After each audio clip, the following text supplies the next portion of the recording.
that the original or is that the conjugate? So it's just set as D? Okay. In both the process Take a of look looking at at the it. inner product and using, or looking at the magnitude down below the product, both those involved, that's a complex function. No, I realize how to use the conjugate, but does the, I guess, vector that's multiplied by turn Into into a conjugate, or is it the original from? no, it's the original. Okay, Yeah, you don't change that vector at all, it's still your U1 bar. okay. And I'm sorry, was there another question? I apologize. Yeah, Where you I at? had a question on 412, number 27. It's not about the process. I know how to do Gram-Schmidt process, but the solution manual, I'm not sure what happened, but they didn't really show how they derived the magnitude of Q1 and the magnitude of Q2, because when I tried to do it, I got a completely different value than the book did, and I was just wondering if maybe you just run through it. Really? Yeah. It seems like they just kind of skipped it altogether. Same with the inner product of P2 and Q1.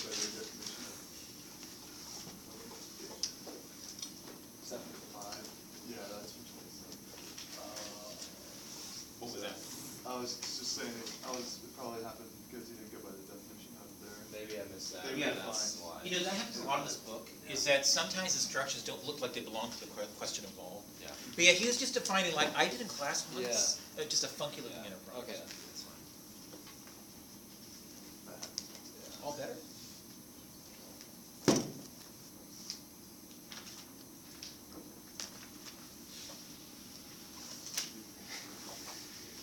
This one thing.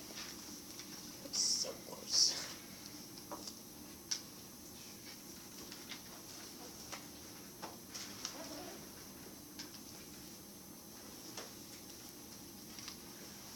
Where's Chris? So, can you explain to me again what the kernel is?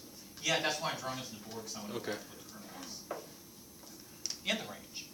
So, treatise is a man-made definition, everybody. This is a man-made definition. I'm not proving anything.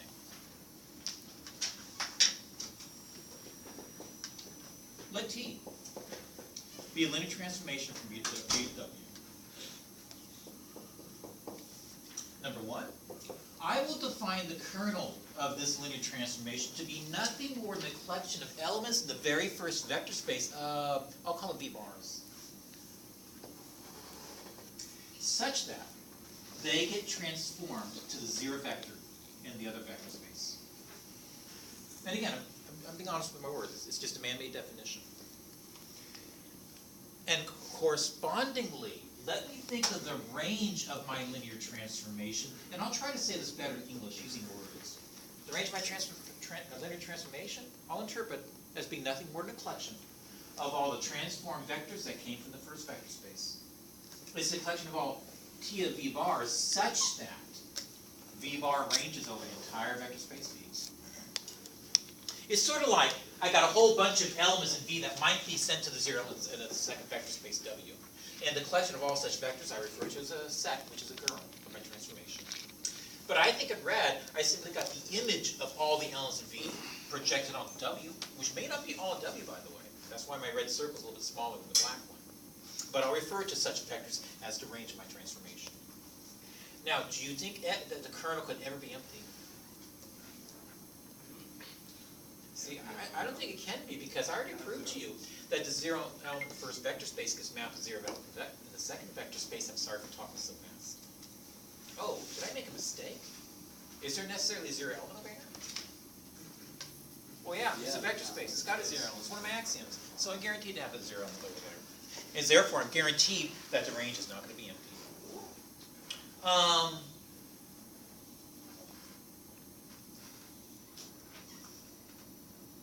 Do you think the kernel of a linear transformation is going to represent a vector space? Isn't it going to have to? Wait, does it have to represent? So that's my question. Well, yeah. Why? Because it has a zero, because Well- it's saying that there exists. Well, just a zero. because this is a subset of V that has zero element doesn't necessarily mean it's gotta be a vector space. I'm thinking yes, because it should be closed under addition and scalar multiplication. But you're saying you think. Well, if a zero vector added to a zero vector, and a zero vector multiplied by.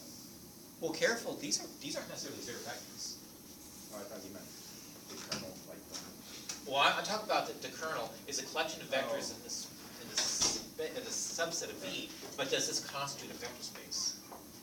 Not necessarily. You guys, wake up! You're scaring me, Michael. Yes, because he's a subspace of E. How do you know that?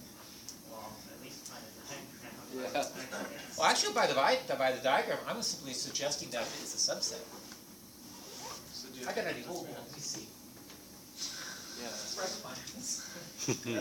Maybe I'm delusional because I had so little sleep. I thought I proved it in class. I think you did, but I think we all forgot. Okay, but I do believe the answers, you guys. You are right. You got the video evidence. Bring it I up. do. No, actually, I'm pretty sure he did prove it in class. Never mind. A long day yesterday. Oh, by the way, how'd it go? It went really good. Did it? Yeah. Well, I mean, as good as it could have. You know, she had a C-section, so she was pretty roughed up. I didn't recognize my sister when I got there. It was bad. So everybody, you relax, kick your feet up, and let me do all the work for you. Yep. Yeah, thank you. I insist, number one, that it's not, sorry, I said yes, my apologies. I meant the kernel, as a set, is not empty, because we note that T evaluated the zero element in the first vector space gets mapped over to the zero element in the second vector space. I've already proven that. So I think the zero element in the first vector space is an element of the kernel of T. That's why it's not empty. Now for me to show you guys I've got closure for vector addition, let me just pick a couple things out of the kernel. How about letting U and V be in the kernel of my transformation? And by the way, remember, it's a linear transformation. Also, can we let W be equal to U bar plus V bar? Did I forget my bars? My apologies. To see if W bar claims membership, let's see what happens when I transform W bar. You guys watch me. I'm not going to do the work yet. If I can succeed in showing you that this is a zero element in a second vector space, by the way, these aren't the same W's. If I can show you that T evaluated W bar is a zero element in the second vector space, haven't I succeeded to show you that W bar is the kernel of my transformation, by definition? Then let's deal with it. Here's another name for W bar. But T is not any transformation, it's a linear transformation. So I know I have those linearity properties, particularly this one. However, since I made the assumption that U bar and V bar were actually the kernel of my transformation, then it certainly is the case that U bar gets sent to 0 in the second vector space. So does V bar, excuse me. But that's just simply going to be 0 bar in the second vector space. Therefore, W bar claims membership, and I have closure for addition. And I showed you last time, same thing applies when it comes to scale multiplication. I also showed you, even if you don't remember, that the range of my transformation, it too, is going to be a subspace of the second vector space, namely of W. So, let me talk about another special quality of this kernel. It's a theorem. Excuse me, I misspoke. Can I take that back? Can I give you a definition that is so clunky to use you're not going to use it? But I'll use it in showing you how there'd be an easy way of arriving at whether or not a linear transformation satisfies some special qualities. So, another man-made definition. Same old start. Let T from B to W be a linear transformation. We will say that T is one-to-one. Provided that if T evaluated one vector, call it U bar, is equal to T evaluated another vector, call it V bar, then necessarily those vectors U bar and V bar are not distinct. Now, I have to admit, sometimes I don't like this definition. Sometimes I rewrite this. I've got two forms for it. Sometimes I say, well, T is one-to-one provided that U bar and V bar are distinct. Then it necessarily is the case that T evaded U bar and T evaded V bar, they too are distinct. In English, I might say this. There's a conditional statement. If P then Q. This is just as contrapositive. And in logic, a contrapositive is equivalent in terms of its truth values to the original conditional statement. And in mathematics, I use this all the time. Sometimes I just think one version of a proof is another for these definitions, and using these definitions.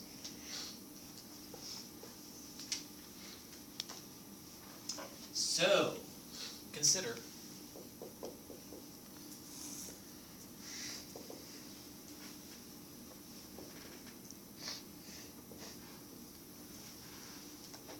this transformation.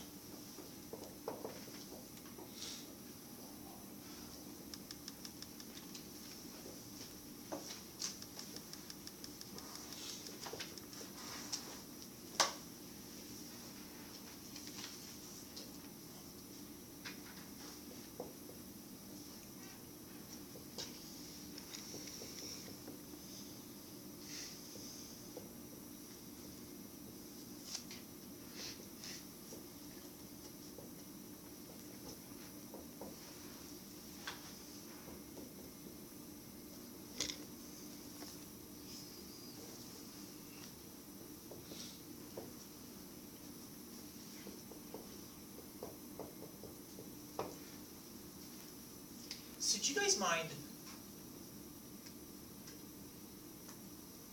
You're not writing anything yet. If I were to try to show that T is one-to-one, that means I got to take T evaded, I don't know, this thing right here. Set it equal to T evaded this thing right here.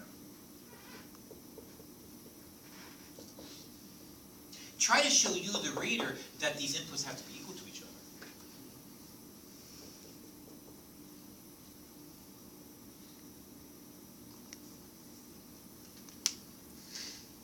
And along the way, I guess I better evaluate T at this nasty looking input, which is the following.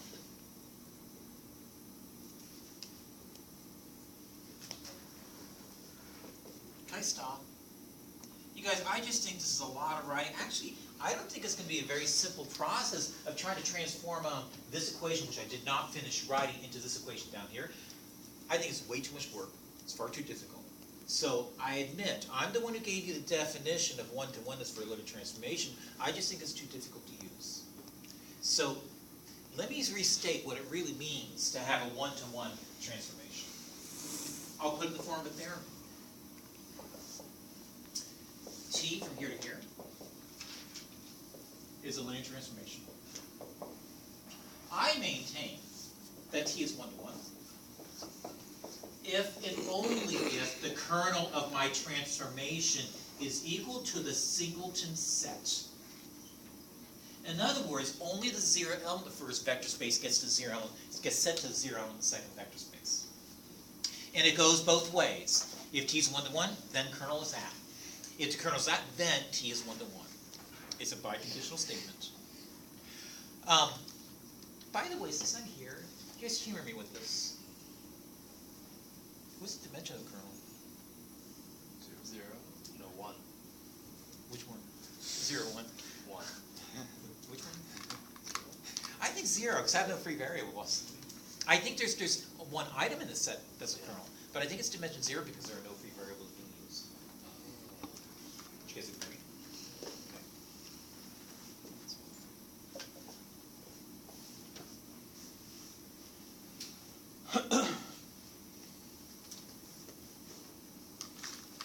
So you guys, let me prove this mathematical statement because I want you to believe what I'm saying is true. Besides, we're not going to use it sometimes. We're going to use it a lot. So, let me write the proof in two parts. Let's go in this direction. In other words, let's just you and I suppose that T is one-to-one. If I'm going to try to show the kernel is equal to 0 element, then why not simply consider an arbitrary element v bar in the kernel of my transformation. Everybody, I didn't tell you what v bar is. So when I say consider v bar in the kernel, it means it's an arbitrary element in the kernel of my transformation.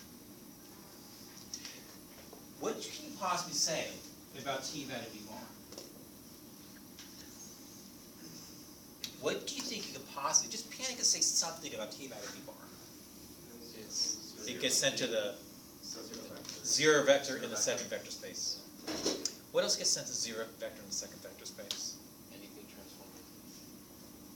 Well, can you give me something specific that gets sent to zero in the second vector space? Any vector multiplied by the constant zero. Nice. And in particular, zero bar sub v. I think the zero element in the first vector space also, which I proved to you, gets sent to zero element in the second vector space. It's just a t-is a linear transformation. And by the way, I'm assuming it's 1-to-1, which means if t vat of one beast is equal to t vat of another beast, those two beasts have to be the same. And since I'm assuming 1-to-1ness, that simply means that v bar is equal to 0 bar. But v bar was chosen arbitrarily from my kernel, and therefore it's got to be the case that the kernel of my linear transformation is a singleton set simply containing the 0 element from the first vector space. I need to show you, the reader, that the other direction holds true as well. I've got to make the supposition. Suppose the kernel of my transformation is indeed equal to the singleton set. I will show you that t has to be 1-to-1. But to show you t has got to be 1-to-1, doesn't that mean I want to start here? Also suppose t vat of u bar is equal to t vat of v bar. And want to conclude that u bar is equal to v bar, if I'm right. I mean, if I can prove that t is 1-to-1, I'll suppose this, but I'll conclude this. Can you maybe explain that a little bit more? Yeah, I thoroughly? think it's going back to my man-made Okay. definition, which is right here. Okay. I just had this fancy phrase 1-to-1ness for a linear transformation if it satisfied this condition, that t vat of one input being equal to t vat of seemingly different input necessarily implies the inputs weren't different after all. Can we do this with actual numbers? You mean actual vectors? Actual vectors? So you can, because it's easier to, I will show you the Visualize that specific way. vector spaces and specific vectors that I've got 1-to-1ness. I'm just in theory proving to you I know. that I can use this as a tool first. okay. So you guys, check this out.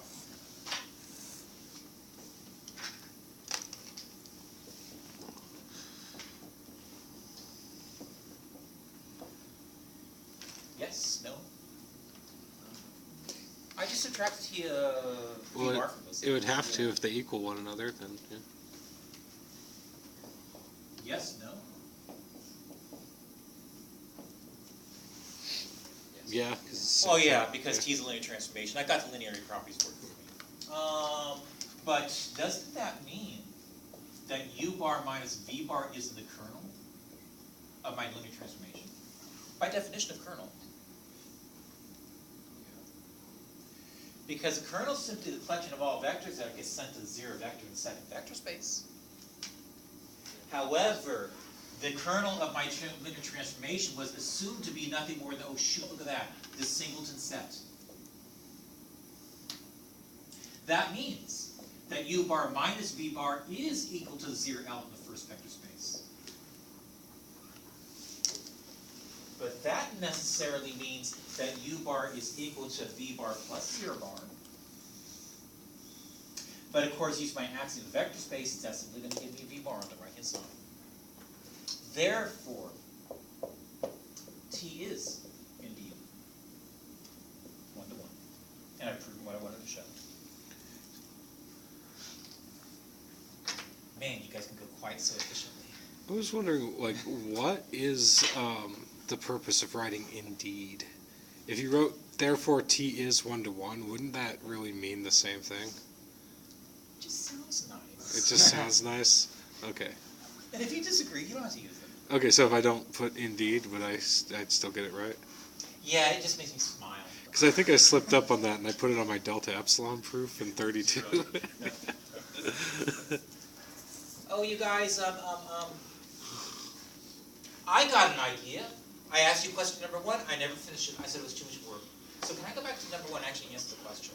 let's see if this is actually one-to-one function, one-to-one, excuse me, not function, linear transformation. I need room. Do you really want to argue on the proof? 'Cause I need to erase that board. If you're okay with it. To show that linear transformation is one-to-one, I'm simply going to look at its kernel. But to look at the kernel of that transformation, I'm going to look at all the vectors that get transformed to zero vector in the second vector space. So,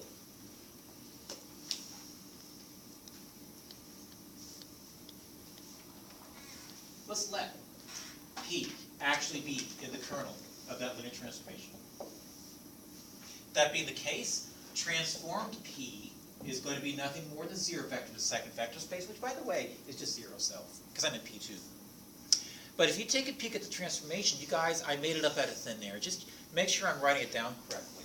That means A sub naught plus A sub 1 plus, actually, I forget the rest. Actually, it says A sub 2. Well, this- Yeah. A sub naught minus A sub 1 x. A sub naught plus A sub 1 plus 2A sub 2 x squared. And I'm making the supposition that that's equal to 0 in P2. By the way, these are polynomials being equal to each other. Polynomials can only be equal to each other for all values of x if the corresponding coefficients are equal. I think that suggests that A sub naught plus A sub 2 is equal to 0. Also, A sub naught minus A sub 1 is equal to 0, as well as A sub naught plus A sub 1 plus 2A sub 2. And 2 is going to be equal to 0. And if I rewrite this as an augmented matrix,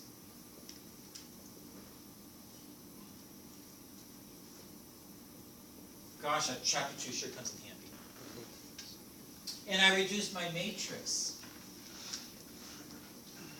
Do you guys think? So, Yes. quick question. Yes. You really don't even have to do a matrix on this one. I mean, you could just do substitution, right? I mean, I agree. yeah. But we want to be sophisticated. But I mean, is it really like bad practice to do something like substitution when it's that easy? No. And I have to confess, when I made this example up, only because I don't want to be fighting the clock with my arithmetic, I made it up so it wasn't really that bad. Okay. I agree. But anyway, humor me. And besides, you guys, you and I at this point really have become so proficient, haven't we? With chapter 2? Since we have, can I just run with this? Set this.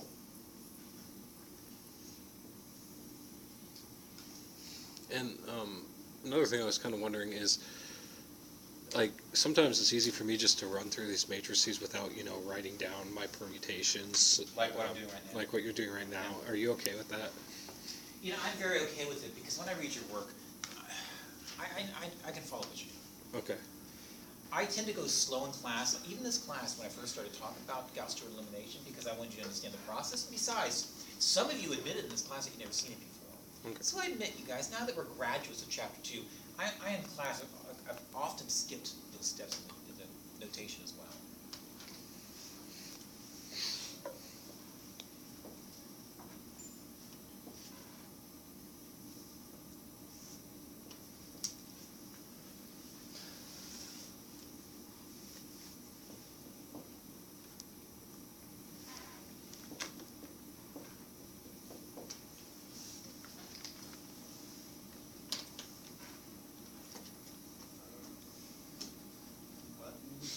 Why you say what? You think I'm wrong? Well, why is it 1-to-1? Just by No. looking at that. I think it's a horrible mistake. Okay. I think it's not 1-to-1 because if you take my augmented matrix and you were to rewrite this back in terms of the symbols I used initially with the A sub naughts or A sub 2s, I think what the first row says is that A sub naught plus A sub 2 is equal to 0. I think the second row says A1 is plus A sub 2 is equal to 0. And I think that suggests that A sub naught is negative A2. And A sub 1 is negative A2. As a matter of fact, I think what this really says is that the kernel of my transformation T is nothing more than the collection of elements of P2 that look like what? Anybody? Well, you know what the elements look like in P2. What's another name for A sub naught? Negative A sub 2. What's another name for a sub 1? Negative a sub 2. Oh, my apologies, you're right, it's negative. What's another name for a sub 2? A sub Yeah, how about not another name? Let's keep it as is. Such that my a sub 2's range over the reals. Oh, but shoot, this is nothing more than the space spanned by,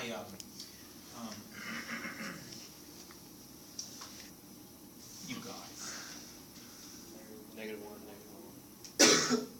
Say it again. Is it -1, -1, 1?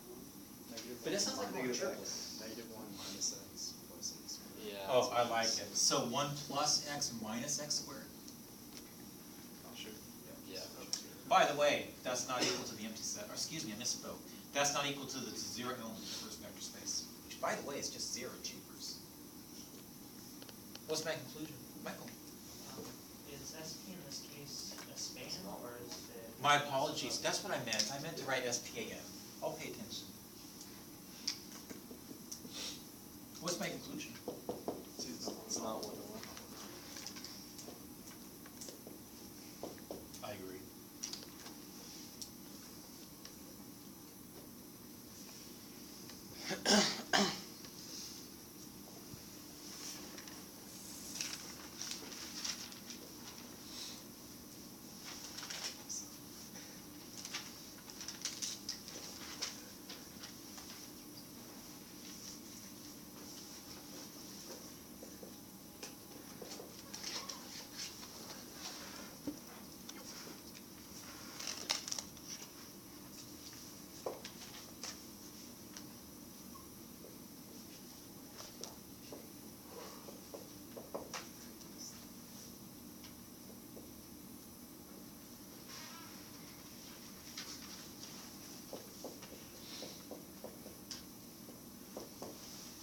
Now that's not the black pen I brought in, is it?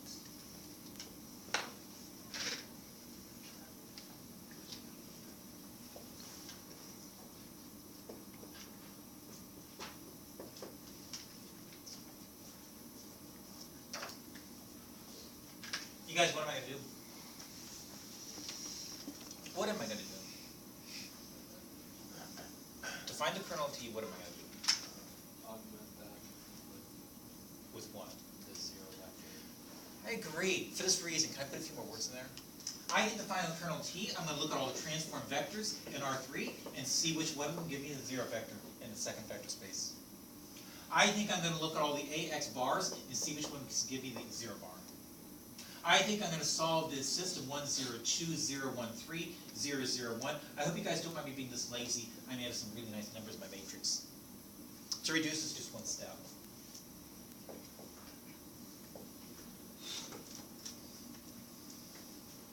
And I think in the end, that ends up giving me the solution for the kernel of T to be nothing more than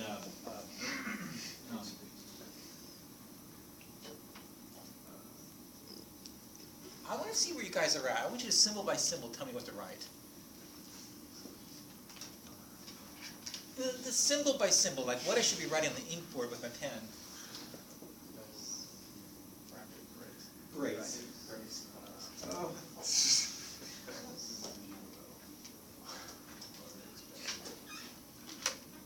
My pen's drying out. You guys, you're killing me. What's in the set? Say it louder, Dean. Bracket. Thank you. In other words, the zero element in the first vector space. Did you guys see my point? So my conclusion is T is. It's for you, Brad. Because your x value would have to equal 0 and your y value would, I see what you're doing, yeah. Everything has to equal 0. You guys have a right to stall. I think I made a mistake. I really didn't mean it. Yeah, sorry. That should be a 1, shouldn't it? Yeah, Jeepers. My apologies. so everything equals 0, okay. My apologies. Maybe that's why you're asking my question. I can do my arithmetic. Michael, do you have a question? I'm sorry. Yeah, the notation, does that S mean something or does it mean so?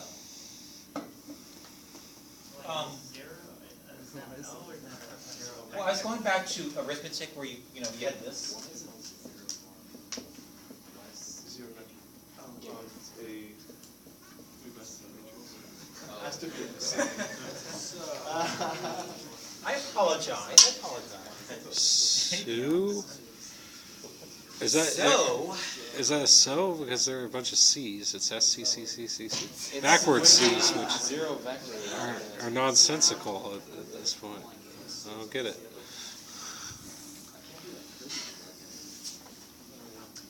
how about another nifty little man-made definition? It's so nifty. You get excited. I will say,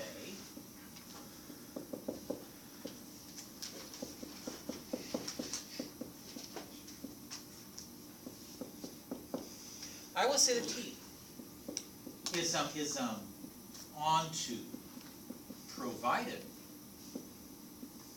Gosh, I wish I didn't erase the very first picture I gave you in class today. You remember the range in red was not quite the full second vector space W? Sometimes it is. And if T is onto, it's going to be the case that the range of my linear transformation is indeed all of the second vector space that I labeled W in that original picture. So, everybody watch. This is too big of a deal. I'm going to come back to that picture.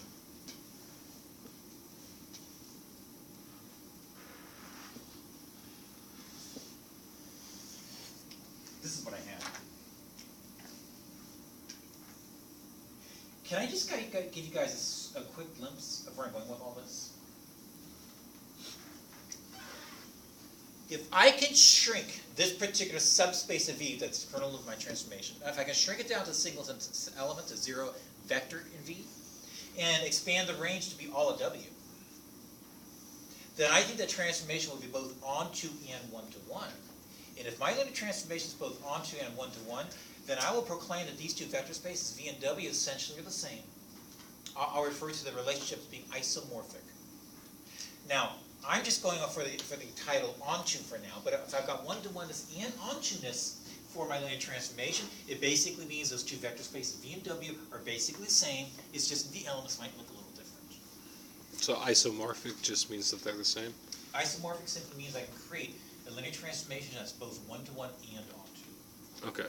You open up another text, you might see some other words. For one-to-oneness, you might see the word injective. And for onto-ness, you might see the word surjective. Traditionally, we leave those words maybe for outside of linear algebra, but in higher dimensional mathematics, we tend to use those words. I said higher dimensional, I meant higher level mathematics. So you said isomorphism is one-to and onto? One-to Yeah, and onto. if you've got a linear transformation that's both one-to-one and onto from one vector space to another, I will say that's an isomorphic relationship.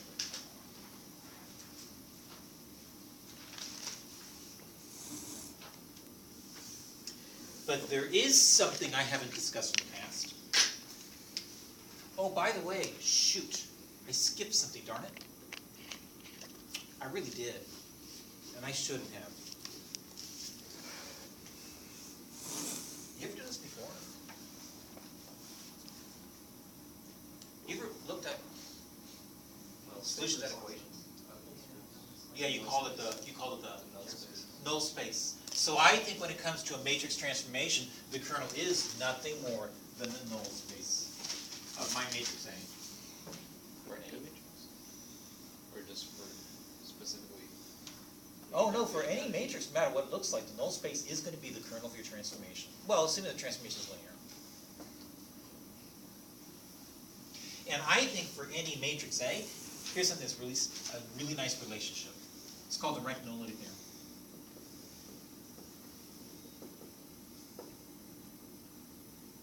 Given a matrix that's m by n, it is a case that the rank of A, I forgot what's the rank of a matrix A. It was the It was when you did row echelon. It was row echelon form, and you count how many ones there is, the leading ones, and that tells you the rank. Okay, I'll say it slightly differently, but you're right. When you reduce a matrix, maybe not completely reducing, although completely reducing is fine. when you at minimum reduce a matrix, is the number of non-zero rows you have. If you add that to the nullity of A, which by the way is nothing more than the nullity of A is The null space. okay, true. It's just a dimension of the null space, or the dimension of the kernel as of now. This is going to be equal to n. Oh, you know what? That's not terribly useful, is it? Can I change this?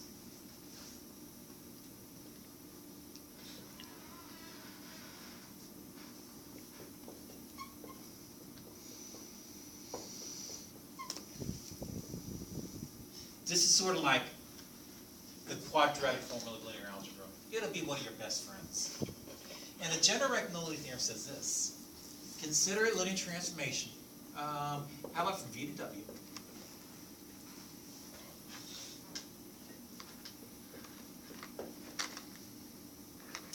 It is the case that the kernel of your linear transformation plus the range of your linear transformation is nothing more than the dimension of the very first vector space. Now the reason why this is such a wonderful relationship to have is because it allows us for a nice, easy way to show that it is indeed the case that my transformation, not function, is an onto transformation. So, may I? Having said that, Sorry, real quick. Yes. Is rank only for a matrix? Or can you make something into a matrix and then tell the rank? well, you know what? That's a good question. Because technically speaking, after I show you how we can create isomorphisms, I suppose if you have a linear transformation, you can force one of the vector spaces, or you can allow one of the vector spaces to be matrices if the dimension is correct. And so you can actually talk about that. I agree. So everybody, number 3.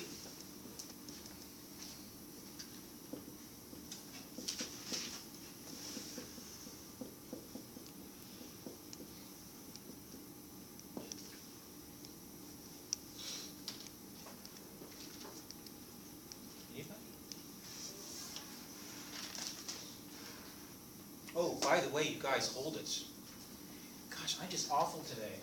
I've made a mistake, a serious one. And I really did make a mistake. These are sets, even bigger, vector spaces. I really meant this.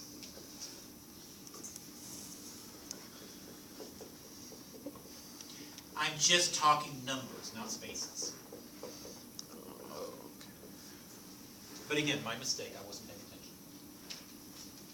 So for me to find out whether or not I'm onto, as example number 2, it's going to be this easy.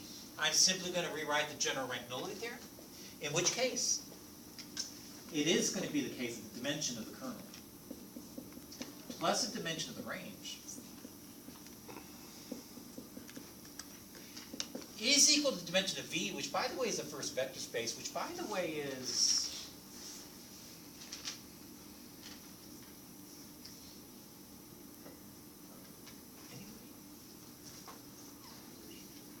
what's that? Yeah, because I'm going from R3 to R3. It's just that I already discovered that the range is going to be, I misspoke, sorry. Jeepers. I already considered or concluded in example number 2 that the kernel tin is a singleton set. That being the case, I know the dimension of the kernel is 0.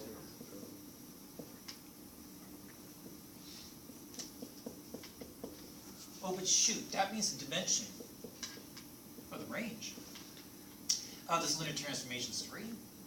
Where 3 came from the size of my first vector space V. But I know my transformation is going to be onto if the range of T is all the second vector space. But what's the dimension of the second vector space? 3. And the dimension of the subspace is going to be, I found to be 3. But if my subspace has dimension, which is the same as the dimension of the space as the subspace 2, it simply implies that my subspace is all the original vector space. And so I think this necessarily implies that the range of T is all the second vector space, and therefore T is indeed 1 to 1. Oh, I misspoke. I meant T is indeed